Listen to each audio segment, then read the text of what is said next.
வணக்கம். நான் உங்கள் ஜேகே. தொகுதி மறுவரை விவகாரம் தமிழ்நாட்டில் ஒரு பூதாகரமாக வெடிச்சுக்கிட்டு இருக்கு. அது என்ன அப்படிங்கிறத நம்ம பார்ப்போம். தொகுதி மறுவரை என்பது தேர்தல் ஆணையம் மேற்கொள்ள உள்ள ஒரு சட்டப்பூர்வமான நடவடிக்கை.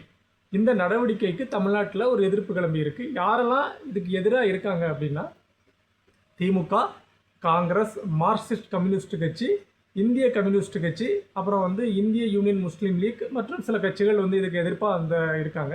அதாவது தமிழ்நாடு அரசு கொண்டு வந்த தீர்மானத்திற்கு அவங்க ஆதரவாகவும் இந்த தொகுதி மறுவரைக்கு அவங்க எதிர்ப்பும் தெரிவிச்சிருக்காங்க.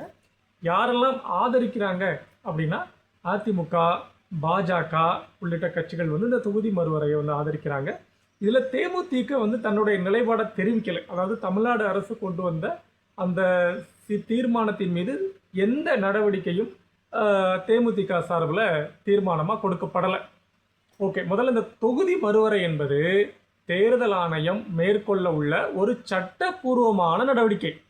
ஒரு பெர்சன்டேஜ் ஒரு ரேஷியோ அடிப்படையில், மக்கள் தொகை அடிப்படையில் இந்த தொகுதி மறுவரைய தேர்தல் ஆணையம் நடவடிக்கை எடுக்கப்பட இருக்குது. சரி, இப்போது நம்ம சிம்பிளாக பார்ப்போம். இப்போ திமுக ஒரு கட்சி இருக்குன்னு வச்சுக்கோங்களேன். அந்த திமுக திருநெல்வேலி மாவட்டத்தில் மாவட்ட தலைவர் ஒருத்தர் இருப்பாரா, இல்லை 4 பேர் இருப்பாரா? யோசிச்சு பாருங்க. மாவட்ட தலைவர், திருநெல்வேலி கிழக்கு மாவட்டம், திருநெல்வேலி மேற்கு மாவட்டம், திருநெல்வேலி வடக்கு மாவட்டம், திருநெல்வேலி தெற்கு மாவட்டம், இப்படிலாம் பிரிச்சிருப்பாங்கல்ல.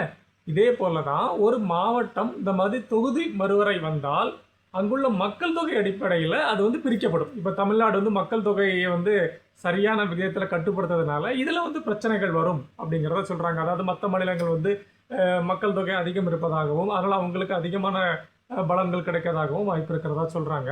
பட் ஆனால் உண்மை என்ன அப்படின்னா, பெர்சன்டேஜ் படி வரும்போது நம்ம தமிழ்நாட்டுடைய தொகுதியும் கூடும்.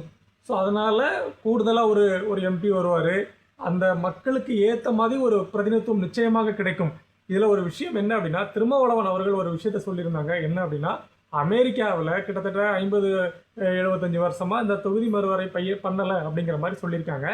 நீங்கள் நல்லா யோசிச்சு பாருங்கள். 75 ஆண்டுகளில் அமெரிக்காவுடைய மக்கள் தொகை என்ன, இந்தியாவுடைய மக்கள் தொகை என்ன? நீங்களே யோசிங்க. இந்த தொகுதி மறுவரை வேணுமா வேண்டாமாங்கிறது நமக்கே தெரியும்.